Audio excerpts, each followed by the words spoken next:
ఈవీఎంల కౌంటింగ్ జరగబోతోంది. రైట్, కృష్ణాంజనేయులు గారు ఉన్నారు. కృష్ణాంజనేయులు గారు, మొత్తం మీద చూసుకుంటే 5 రాష్ట్రాల కౌంటింగ్ సరళి మనం గమనిస్తున్నా కూడా పోస్టల్ బ్యాలెట్ల కౌంటింగ్ జరుగుతోంది, తర్వాత ఈవీఎంల కౌంటింగ్. ఏది ఏమైనా ఎస్పెషల్లీ పశ్చిమ బెంగాల్ లేదా తమిళనాడుకు సంబంధించిన ఎఫెక్ట్ అనేది జాతీయ రాజకీయాల్లో పడిపోతోంది. మరి బీజేపీ చెక్ పెడుతుందా మమతా బెనర్జీకి? ఇటు టీవీకే పార్టీ అధినేత విజయ్ కింగ్ మేకర్ అవుతారా అన్న విషయంలో మీరేం మాట్లాడతారు? చందు గారు నమస్తే. ప్యానల్ మెంబర్స్ అందరికీ నమస్కారము. ఈ రోజున 5 రాష్ట్రాల ఎన్నికలకు సంబంధించినటువంటి విషయంలో లెక్కింపు ప్రక్రియ ప్రారంభమైంది. ఇప్పుడు జరుగుతున్నటువంటి పోస్టల్ బ్యాలెట్ అనేటువంటిది ఇది ఎవరైతే అధికారంలో ఉన్నారో అధికార పార్టీకి వ్యతిరేకంగా పోస్టల్ బ్యాలెట్ మనకి ట్రెండ్ కనపడేదానికి అవకాశం ఉంటుంది. ఎందుకంటే ఉద్యోగులు వేస్తారు కాబట్టి దీనికి సంబంధించినటువంటి పోస్టల్ బ్యాలెట్లో జనరల్గా ఉద్యోగులు అధికారంలో ఉండేటువంటి పార్టీకి వ్యతిరేకంగా ఉండేటువంటి ఒక సంప్రదాయం ఉంది. అందుకోసమని పోస్టల్ బ్యాలెట్ని ట్రెండ్స్గా మనం చూడలేము. అందుకని 10 గంటలకి పోలింగ్ కౌంటింగ్ సంబంధించినటువంటి దాన్ని కొంచెం వేగం అయ్యేదానికి అవకాశం ఉంటుంది. 12 గంటలకి వాస్తవమైనటువంటి ట్రెండ్స్ మనకు అర్థమయ్యేదానికి అవకాశం ఉంటుంది. 5 రాష్ట్రాల ఎన్నికలకు సంబంధించినటువంటి విషయంలో ప్రధానంగా పుదుచ్చేరి, అదేవిధంగా అస్సాం, ఈ 2 చిన్న రాష్ట్రాలకు సంబంధించి ఈ 2 కూడా బీజేపీ అధికారంలోకి వస్తుంది అక్కడ అనేటువంటి దాని మీద ఇప్పటికే ఒక క్లారిటీ ఉన్నటువంటి పరిస్థితి ఉంది క్షేత్రస్థాయిలో పరిశీలన బట్టి. ఇక కేరళకు సంబంధించినటువంటి విషయంలో కేరళలో పోటాపోటీ నెలకొంది ఎల్డీఎఫ్ యూడీఎఫ్ మధ్య. ఈ పోటాపోటీ కూడా 2% డిఫరెన్స్తో ప్రభుత్వం మారొచ్చు అనేటువంటి దాని మీద యూడీఎఫ్ గెలుపు అవకాశాలు ఉన్నాయి అనేటువంటిది ఇప్పుడు వరకు ఉన్నటువంటి పరిస్థితిని బట్టి మనకు అర్థమవుతున్నటువంటి అంశం. అక్కడ కేరళ ముఖ్యమంత్రి పినరయ్ విజయన్ తన సోషల్ మీడియాలో తన యొక్క ప్రొఫైల్లో సీఎం అనేటువంటి దాన్ని తొలగించారు.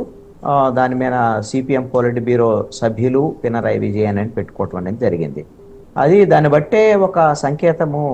ఆల్రెడీ ఎల్డీఎఫ్ ఓటమికి ఒక స్పష్టత ఉంది, ఎల్డీఎఫ్కి ఒక అవగాహన వచ్చింది అనేటువంటి దాని మీద అర్థమవుతున్నటువంటి అంశం. అక్కడ సంప్రదాయంగా 5 ఏళ్లకు ఒకసారి ప్రభుత్వాలు మారతాయి, కానీ ఎల్డీఎఫ్ గత ఎన్నికల్లో 2వసారి గెలిచినటువంటి పరిస్థితి అయితే ఉంది. ఇప్పుడు కాంగ్రెస్ నేతృత్వంలోని యూడీఎఫ్ ఇప్పుడు గెలుపుకి అవకాశాలు ఉన్నటువంటి పరిస్థితి ఉంది.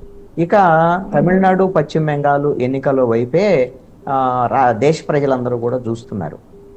అన్ని రాష్ట్రాలకు సంబంధించినటువంటి ప్రజల యొక్క ఆలోచన కూడా. అంటే ఎందుకు అని అంటే దీనికి కారణం ఏంటి అని అంటే కేంద్రంలో అధికారంలో ఉన్నటువంటి బీజేపీ ఎన్డీఏ అంటే నరేంద్ర మోడీ, అమిత్ షా ఈ 2 రాష్ట్రాలను చాలా సీరియస్గా తీసుకున్నారు.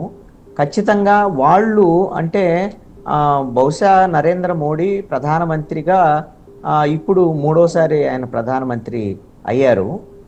ఈ నేపథ్యంలో బహుశా ఆయనకి చివరిసారి ప్రధానమంత్రి అవ్వచ్చు ఆయన వయసు రీత్యా. ఇంకొకసారి ప్రధానమంత్రి అయ్యేటువంటి అవకాశం ఉండకపోవచ్చు అనేటువంటి ఒక చర్చ. అందుకని ఆయన ప్రధానమంత్రిగా ఉన్న సమయంలో కీలకమైనటువంటి సౌత్ ఇండియాలో ఉన్నటువంటి తమిళనాడు, అదేవిధంగా పశ్చిమ బెంగాల్లో అధికారంలోకి రావటం అనేటువంటిది వాళ్ళు ప్రెస్టీజియస్గా తీసుకొని వాళ్ళు ఎన్నికల ప్రచారం కూడా అలా చేసినటువంటి పరిస్థితి ఉంది. అయితే ఇప్పుడు చూస్తున్నటువంటి పరిస్థితులను ప్రకారంగా మనము చూస్తే తమిళనాడులో ఉన్నటువంటి పరిస్థితి వాస్తవంగా ఏఐడిఎంకే, బీజేపీ 2 కలిసి పోటీ చేసినటువంటి పరిస్థితి ఉంది. వాళ్ళు ఎన్నికలకు ముందు టీవీకేని కూడా కలుపుకోవడానికి ఒక ప్రయత్నం చేశారు. ఒకవేళ టీవీకే విజయ్ కూడా ఎన్డీఏలో కలిసి ఉంటే డిఎంకేకి ఖచ్చితంగా ఓటమి వచ్చేది అనేటువంటిది ఒక చర్చ ఉంది.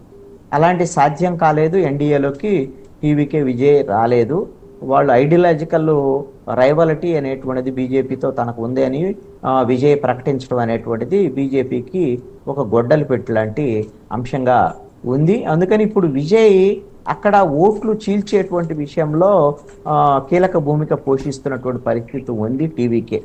ఆ ఓటు చీలిక విషయంలో ఇప్పటి వరకు జరిగినటువంటి ఓటింగ్ ప్రకారంగా ఓటింగ్ సరళి ఇప్పటి వరకు ఎగ్జిట్ పోల్స్ ఇవన్నీ అంశాలను గమనిస్తే టీవీకే చీల్చినటువంటి ఓటుల్లో అత్యధికంగా ఏఐడిఎంకేకి సంబంధించినటువంటి ఓట్లే ఉన్నాయి. తక్కువ ఓట్లు డిఎంకేకి సంబంధించినటువంటి ప్రభుత్వ వ్యతిరేక ఓటు చీలిపోయింది అనేటువంటి దాని మీద.